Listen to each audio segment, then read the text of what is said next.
off air we were talking just about recently in the UK, dub poetry has come back with a force, and I was just gushing about some of my favourite dub poets. Like we were both talking about Faithless and how I love Faithless. Yeah. What other sorts of like initial mixes of music and poetry do you have you enjoyed and like come to mind? Where do you see poetry and music? Where do you see music and poetry? I mean, it's easy to pick out the influences these days because I think the two overlap so much more. But even like right back in the day, Leonard Cohen is making music out of poetry essentially. Like I believe Leonard Cohen to be a poet more so than a musician. That's weird. I call him a musician. I'd definitely call him a musician. Yeah. That's fine. It's fine to disagree on these things, but you know, I definitely think it's both. But for me, the song structures are almost based on really good page poetry that has been released into a musical type structure, a way of presenting to the world through good composition. Yeah, I feel that definitely. So a lot of people tout Cohen as a big crossover music and poetry. Bob Dylan is like a standard one, but he was the other one for me as well. Reading his lyrics first, and I was introduced to him by a bandmate that I had and like a best friend that I had, who was just touting him as one of the best writers of all time, and I just didn't really dig it because I didn't dig his voice. I didn't dig the music first. I wasn't really into like folk, but I vibed with him on the page. And so just reading stuff like the liner notes and the cover notes, the only thing that in my mind made it music first and not poetry first was the fact that Bob Dylan had said it was music first kind of thing. I find it so much more about artist intention now as opposed to like, you know, because things can be marketed this, that or the other, X genre, Y genre. But I find that the artist deciding where to place their creation is like the defining factor in like whether it's music or poetry. Would you agree? Do you think it's about intention, or do you think like the audience gets to decide? I think it's certainly an empowering thing to allow the artist to make it their intention. I mean, there's a singer called Luke Sital Singh who took a poem called Dark and converted that into a song. And because he has the agency to say, this is what I've done, I've taken this poem, I've made it into a song, therefore it's poetry into music, you're very much like, yes, I can see how this is a poem and not a song. Whereas, I guess if we're making it our own opinion, is Leonard Cohen a musician or a poet or both, it no longer leaves it up to the person who initially made it. Yeah, true. But I personally, I like to have an opinion on whether something might be a piece of music or a piece of poetry. It's fun to discuss. Whether it's actually the answer, it's like deciding whether God exists or not, isn't it? It's not. We're not doing any definitions here. It's good to deliberate over what's poetry and what's music, especially when you have an experience in both. Yeah. I mean, what would you say your experiences of music over poetry? What makes it more music for you than poetry? So across like my childhood growing up, I was always kind of like on stages and I was always performing. So like, you know, that was not only like in church, I'd be doing Tuesday night practices and like, you know, 2 services on a Sunday, playing music there. And then I'd be like in indie bands as well. So we'd be practicing and then playing gigs every like, you know, few months or whatever. And I was playing music, playing drums or bass in that. And then also going to music school. So I was like, you know, I was taking music lessons, everything from like, you know, percussion through to blah, blah, blah, blah.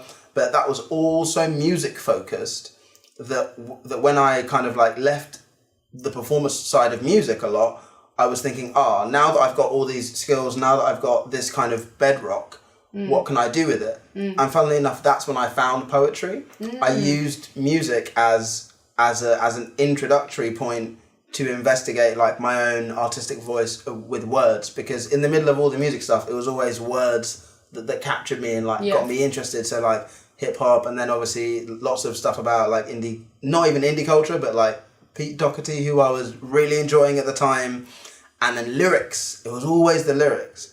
And so I would say that my interaction with it was music first, and then subconsciously building up all of all of the skills that I'd need to take that into poetry. Because poetry, I find, because I'm performance driven, the rhythm of speech, the intonation, the way that you package your words and give them to somebody is so important. And that's what I've been trying to hone personally, like, in a lot of my work. But I've been using my musical skills to do that, and I definitely know that. Yeah. And I find that really interesting now, because I find that the intersection between music and poetry is becoming even more amorphous. It doesn't really exist anymore apart from in people's definitions. Yeah, definitely. So, like, if you put out a piece of work, I mentioned Law Kana earlier off air. Yeah. His recent album, Yesterday's Gone, has a couple of spoken word bits in there. Yeah. Just like backed by atmospheric music. And everyone kind of went, oh, what's this? And I was like, that's poetry. He's just done that because he's writing bars, and you read it on the page, and it's straight poetry. But he didn't come out and overtly say that this is a piece of spoken word within my hip-hop album. Yeah. And I love that, because it meant that people can make up their own decisions. I think broadly, I'm of the opinion that the artist's choice to place it as music or poetry or whatever doesn't really matter. I put most of the onus on the audience. I think the audience should decide where to place art. Yeah, I agree. And the reason why I asked you what your experience is because I personally think that everybody's experience of music and poetry is different and unique. No matter how much you've been involved with it, whether you've been a musician or not. I mean, my experience of music and the music industry, it has been largely based on improvisation. Okay. So I grew up playing the blues and listening to blues, which is so heavily based on improvisation, and also improvisation rooted in feeling. Yeah. So music for me has a lot of impulse in, whereas poetry for me is greatly to do with reflection. So that's really weird. Once again, it's the opposite for me. Exactly, which I think is really important, that to acknowledge that it has different meanings for people and different purposes as well. If for me poetry is reflection, then it can add so much to the impulse of music, and vice versa, that the feeling can add to the thought and create a greater message to be communicated to wider audiences when the two come together and collaborate. But for sure. My definitions are my own, they're unique. Yeah. No, so about definitions, and you mentioned like form, and talking about the blues, like I had years worth of great fun playing the blues and learning blues structure. So like in music school there was blues scales, they were a thing. Yeah. There were blues notes, there were blues formats, AAB structure kind of thing. You said that you were interacting with music mostly on an improvisational style. Yeah, quite impulsive, yeah. So it's weird though, because in my mind now I feel that the blues, it has set forms, and that's a really strong thing about the blues. And that's true in poetry, but I'm just not aware of the form so much. Yeah. If you were more aware of poetic forms, do you think that, would it be as easy a mode of like expression for you? And what makes music so easy to improvise through for you? Because I found it really difficult. I can't improvise. I felt like I could improvise poetry more than I could improvise music, because I felt there were more set structures in music and less so in poetry. Yeah, that's really interesting. Again, I find it's almost like for me with music is an unconscious language that has been built into my life from a very, very young age. You know, I started playing guitar when I was 7 years old. Wow. And I can't remember a time when I wasn't playing.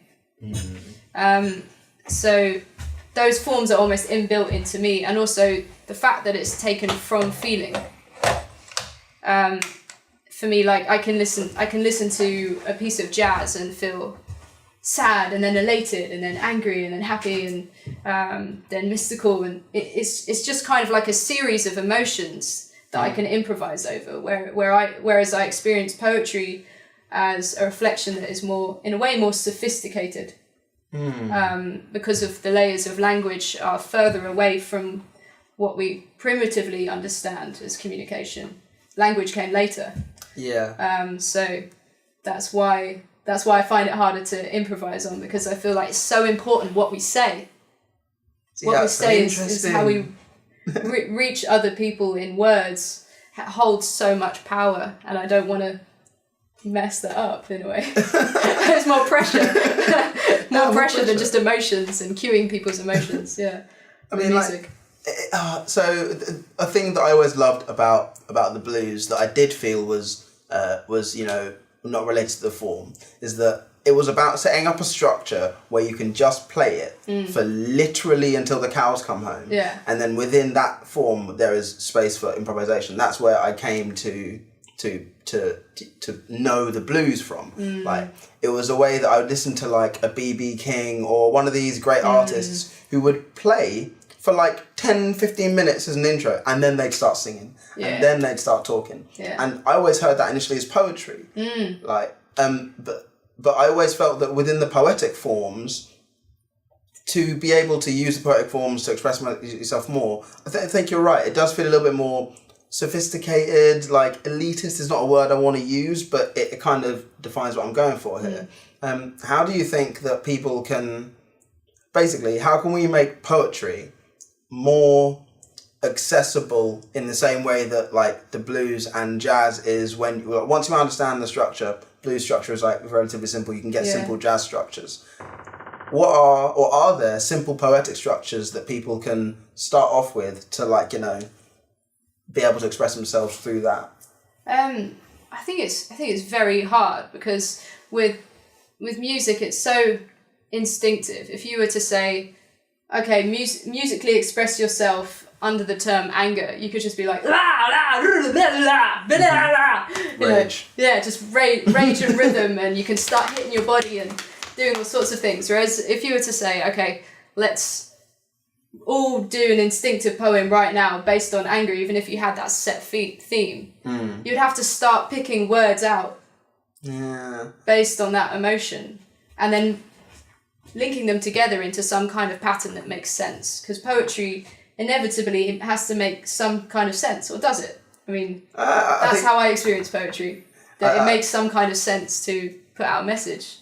See, it's really difficult because it is word based, or is poetry even word based? Okay, for the sake of this discussion, let's just say like word based poetry, because there is non-word based poetry, like people like people making them noises. Music, but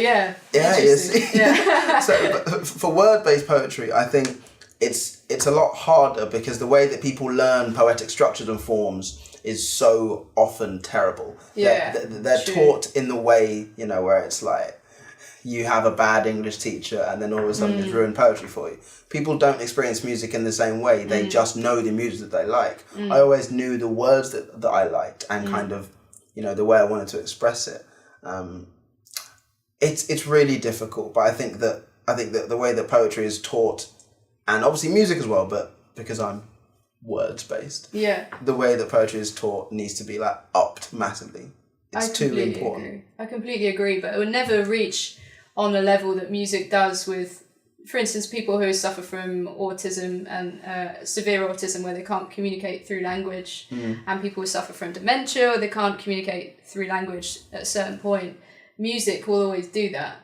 It will always reach further, because it's so instinctive and so primitive. How can we get poetry to go as far as that? I think it's by combining the two. I think it's by combining the two. For sure. Actually, it's a great answer, because the two are really not binary opposites. Anyway. And that's like, the fallacy of this whole thing is that we're saying poetry and music. All part of expression, all part of sharing effectively what you have to express, isn't it? True. Yeah, indeed. I think that's roughly 10 minutes. Yeah, we're roughly here. Thanks for joining us for whatever this informal poetry music chat is. This is Natasha Gilbert. It is, and this is PJ. Indeed. Ciao. Ciao.